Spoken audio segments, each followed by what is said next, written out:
This is like the fourth time I've recorded this video because I'm really struggling to say the things I want to say. Blah. Anyway, hello, it's me here on my fifth take. I know you're hanging on the edge of your seat to see what I have to say. Anyway, instead of doing a class meeting, I wanted to do just a quick video, which I haven't done in a while, to kind of let you guys know where we're at going into week 6 of online learning fun. So hopefully you're watching this before you get started on today's lesson. Just a couple of quick things to remember as you go forward. All of the history that we've been learning about is centered around which topic?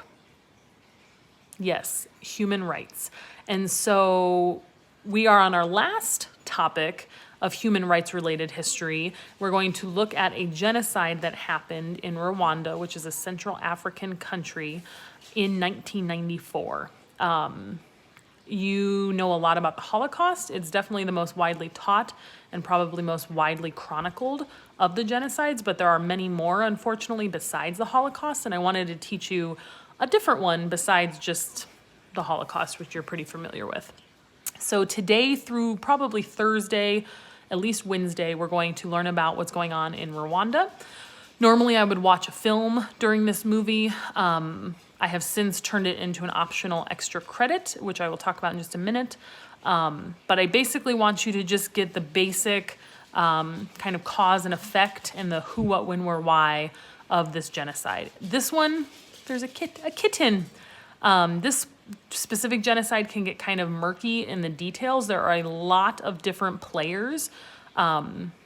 And there's a lot of different things going on, and there's a lot of stuff building up to the genocide in 1994, a lot of history that leads to it. But I don't quite expect you guys to understand that. Normally I would, but we just don't really have the time for it anymore with our reduced class times. So we're going to do the best to kind of give you some information about Rwanda, at least put it on your radar so you know the basics. And hopefully in the future, in another class you take, you will learn more about it. I want you to keep in mind a couple of things as you learn this history. Number one, colonization in Africa has only recently ended in 1994. In fact, South Africa, which we learned about during the apartheid unit, has only just received its independence in 1994, right? That's really recently. In this case, Rwanda receives its independence in the 1960s. But you have to remember that after countries receive independence, what often follows? What is it? Think about America. After we received our independence in the late 1700s, what followed in the decades after? Yeah, the Civil War, right? And so there's usually a lot of internal struggle, a lot of different groups clamoring for being able to rule the country, and Rwanda certainly has that happen. They have two different ethnic groups that are dominant groups in Rwanda. One is called the Hutu. They are the majority group, but they are not the group in power. And then there's the Tutsi, the second group, who is the minority group, meaning there's fewer of them, but they have a lot of the power. They're more elite. And there's been a lot of simmering tensions between these two groups, the Hutus and the Tutsis. And you're going to read a little bit about that today.